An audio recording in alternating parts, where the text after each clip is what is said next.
Hey guys, welcome back. Okay, today I'm going to be talking about 10 must-have games for your Mega Drive Part 2. Now, I did a 10 must-have games for your Mega Drive earlier on. I'm going over a second lot this time that you definitely should have. I mean, worth giving a try at least. I recommend trying these 10. They're pretty cheap, some of them are, and recommend definitely having them in your collection.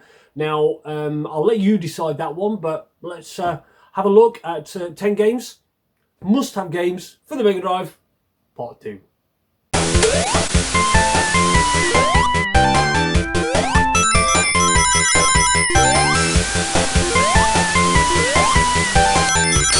Okay, so first up I have chosen Golden Axe. Now, what more can I say about this? I could just leave it right here now and say nothing else. But Golden Axe, what a fantastic game. Excellent conversion, straight from the arcade, very close indeed. 2-player, simultaneous, all 3 characters to choose from. There's even a extra level at the end, and there's also adding a few options there where you can fight against each other and fight against the bosses. Definitely one to check out.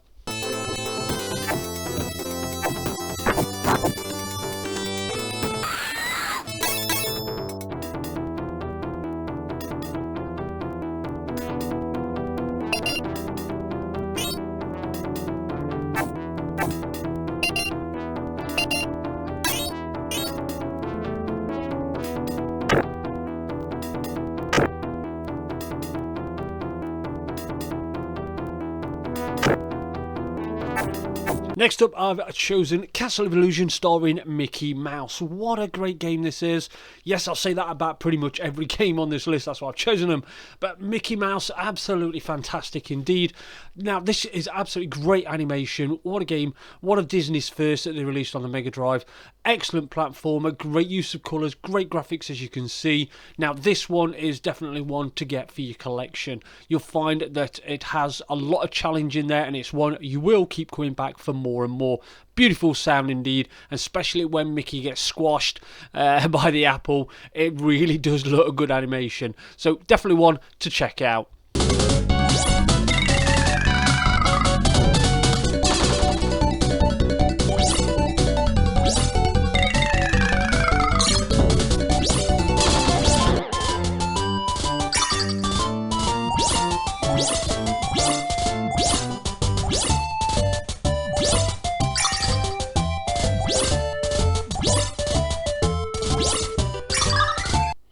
Next up, I have chosen Gauntlet IV. Now, this is pretty much pixel for pixel arcade perfect. Very, very close indeed.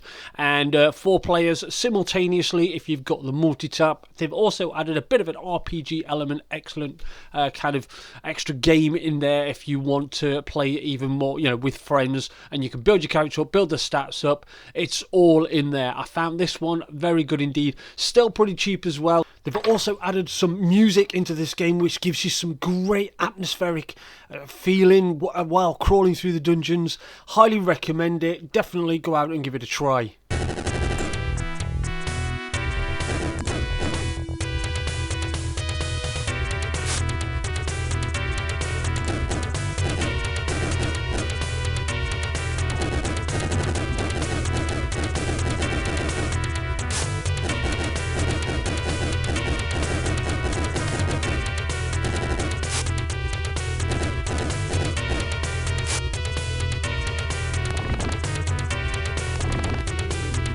Now, the next one I've chosen is Mortal Kombat. Now, we know the Mega Drive was not going to be able to do arcade perfect on this due to the limitations, but it did a very good job indeed. And let's face it, we've got blood in there as well, once you put the secret code in. But still, what a great conversion indeed. It was one of them games that did come back for more. You kept coming back for more and more. Quite challenging. It's one of them games you'd like to finish with every character just to find out the ending. You're not going to do this in one sitting, but some of you probably have done.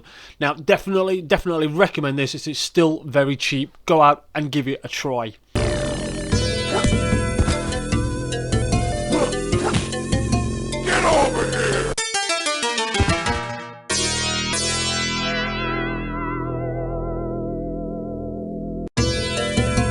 Fight!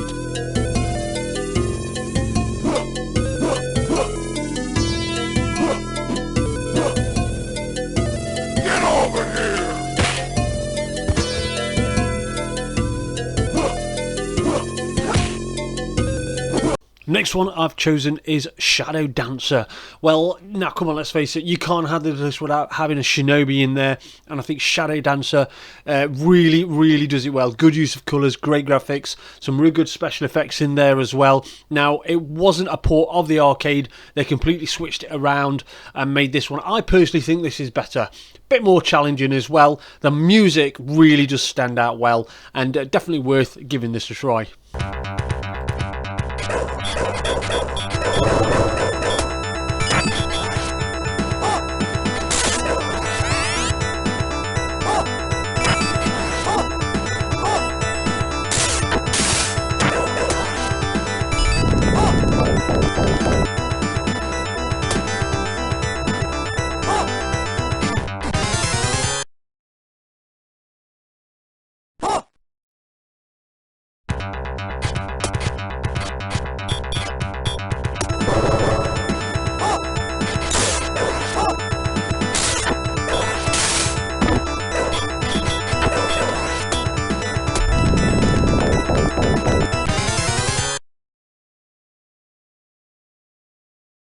Next up, I've chosen Splatter House 2. This is where horror survival all started. This is where it all came to, become, your horror survivals, your Resident Evil. Splatter House 2 was the second one, sequel to Splatter House 1, and this got blood, guts, and gore in there. This is really good indeed. Bit of a beat 'em up. Now, about 5 levels in there. Music not bad as well. I really do think this one is worth giving it a try. It is getting a bit more expensive, so if you get a chance to see a cheap copy, go out and give it a try now. Big, large sprites indeed. The bosses are quite gruesome as well. Highly recommend it. Go and give it a try.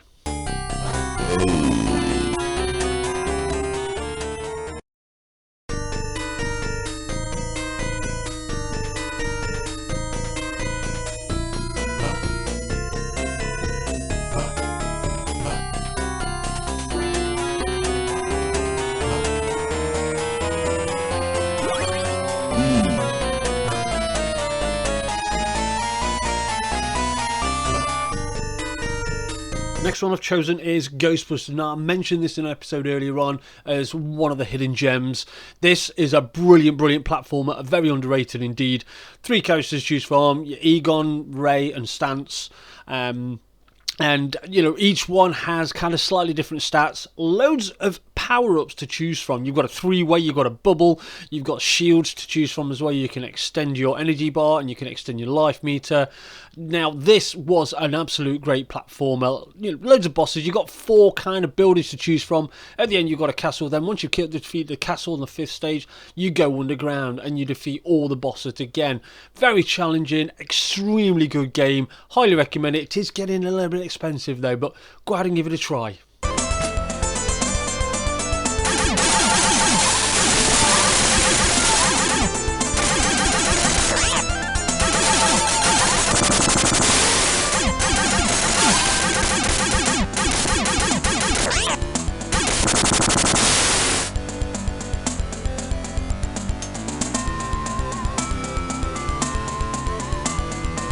Well, what can I say? You cannot have a top 10 list without having Ghouls and Ghosts in there. One of the first games for the Megadrive, and this was a very good conversion indeed. It just showed off what the Megadrive could do. Me personally, I prefer to play this level or this game. I think it stands out really well. Very challenging. You're not going to finish this in one sitting.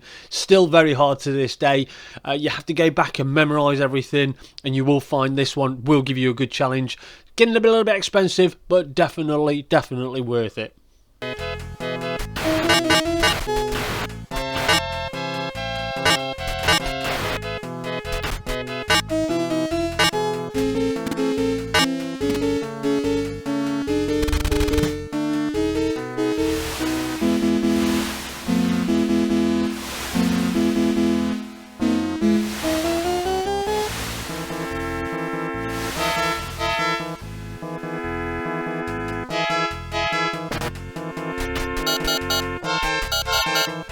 mean, you can't have a list without having a Sonic on there. Last time we had Sonic 2. This time I've gone with Sonic 1. Well, we're going to say this is where it all started for Sonic. It was outstanding. Great use of colours.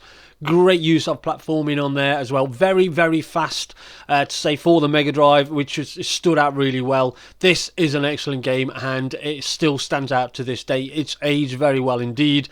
Very challenging, but yeah, you could probably finish this on one sitting. I still recommend going out and giving this a blast. If 99% of people have probably played this already, I think this is on every console now, or every machine out there. You can buy it on every compilation, but still pretty cheap actually, and definitely worth probably your first game you should get if you start buying a Mega Drive.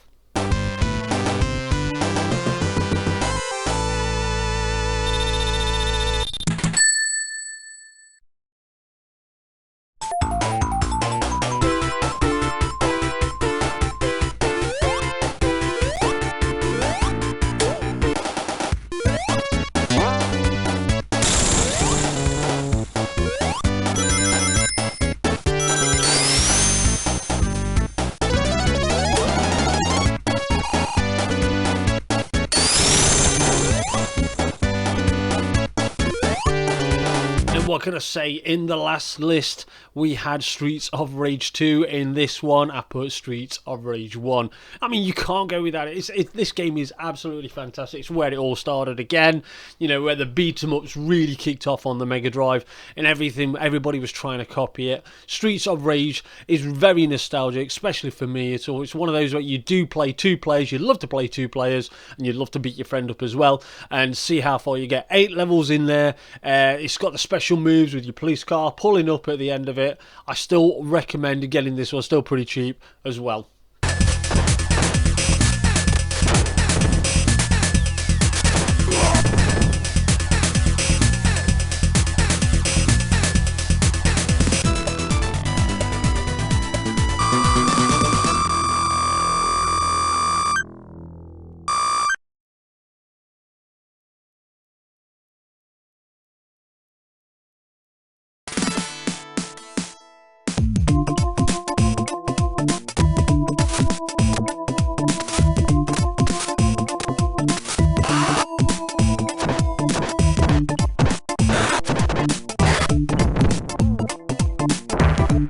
So there you have it, 10 games, 10 must-have games for the Mega Drive. Now there were hundreds to choose from, and I think those 10 are definitely worth having a second look at or a third look at.